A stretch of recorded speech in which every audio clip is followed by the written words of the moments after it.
안녕하십니까. 장종태 인사드립니다. 오늘 또 이 영상을 보시는 모든 분이 늘 건강하고 행복하시기를 기원합니다. 오늘 이야기는 어떤 일에 대해 최고의 실력으로 최상의 가치를 만드는 사람, 즉 장인에 대한 이야기입니다. 자신이 일하고 있는 분야에 대해서 누구에게도 뒤지지 않는 실력과 열정, 그리고 자부심을 갖는 사람이 바로 장인입니다. 그렇다면 장인의 가치는 얼마나 될까요? 사람의 가치를 돈으로 환산할 수는 없겠지만 가디언즈에 소개된 어느 회사에 근무하는 장인을 소개해 봅니다. 이 회사는 넥타이 하나에도 제작자의 데스크 번호가 들어가고 이 일련 번호를 통해서 제품을 만든 사람이 누구인지 알 수 있게 한다고 합니다. 제품 하나를 완성하는데 소요되는 공정을 한 명의 장인이 도맡아서 진행하고 그 과정과 결과에 대한 자부심과 책임감도 온전히 장인의 몫으로 되는 것입니다.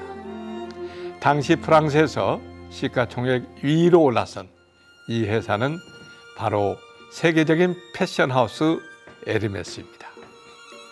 가든일은 리서치 전문 기관의 견해를 인용하여 이 회사에서 근무하는 장인 한 사람의 가치를 50억 원으로 평가를 했습니다. 이는 SG은행 직원의 30배라고 덧붙였습니다. 50억 원의 경제적 가치가 있는 장인이 만든 제품이라면 그 제품의 가치 역시 높은 평가를 받는 것은 어쩌면 당연한 것인지도 모릅니다. 오래전 기사에서 본 내용이지만 지금도 근본적 가치의 기준은 달라지지 않았으리라고 생각됩니다. 기업에만 장인이 있는 것이 아닙니다.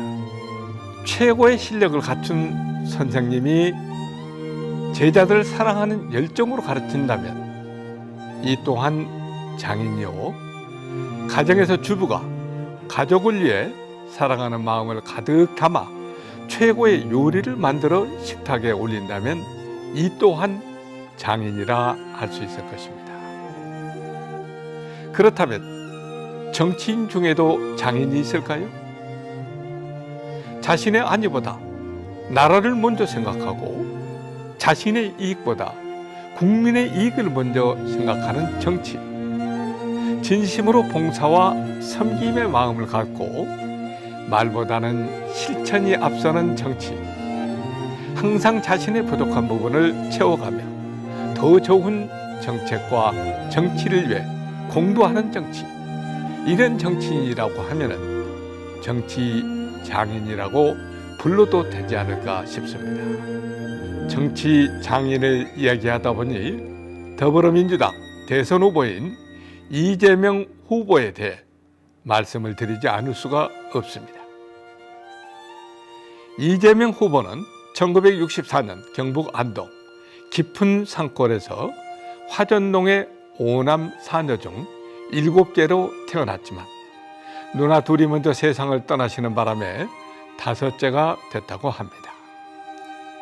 태어날 때부터 그의 집은 소위 찢어지게 가난해서 남들이 중고등학교 다닐 때 그는 공장을 전전해야 했습니다.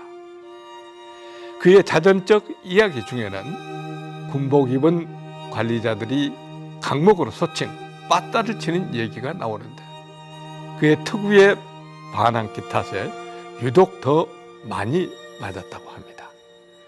동력 벨트에 세 손가락이 휘감겨 엉켜붙고 프레스에 눌린 손목 관절이 으스러진 것도 바로 이 무렵입니다. 때문에 한쪽 발이 쭉 펴지지 않아 장애인 6급 판정을 받아 훗날 군대에도 갈 수 없었다고 합니다. 군대를 가지 못한 사연을 빼면 이재명 후보의 어릴 적 상황이 저와도 많이 닮아 있어서 많은 공감이 가고 마음이 짠해집니다. 이재명 후보가 민주화에 눈을 뜬 건 사법연수원 연수생 시절이었습니다. 처음 찾았던 5.18 묘역에서 뒤늦게 이른바 광주 세례를 받은 것입니다.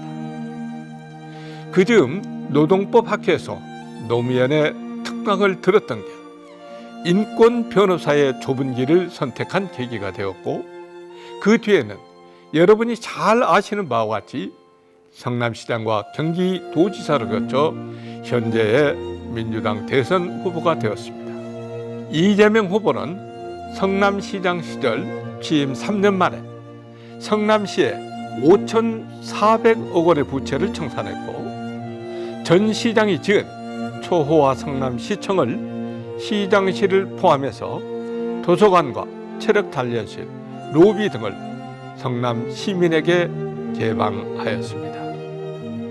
그리고 전국 최초로 초등학생과 중학생의 무상급식과 친환경급식을 실현했고, 청년 배당과 지역화폐 실행 등 각종 개혁 정책을 성공적으로 펼치게 됩니다.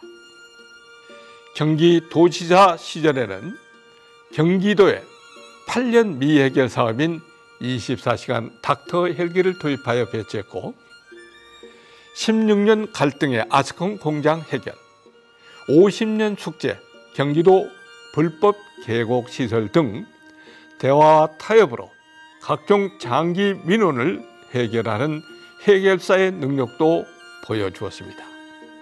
이 정도면 정치 장인이라고 부를 수 있지 않을까요?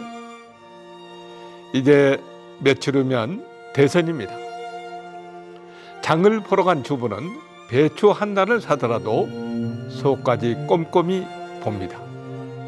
하물며 우리나라를 대표하는 국가의 업무를 수행할 사람을 뽑는 중요한 선거인데 우리도 꼼꼼히 따져봐야 되지 않을까요?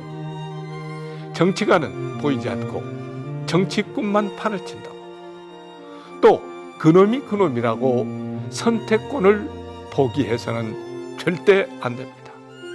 잘 보고 고른다면 정치로 국민들의 생각을 바꾸고 그 변화를 통해서 고품격의 성숙한 대한민국을 창조해 나갈 수 있습니다.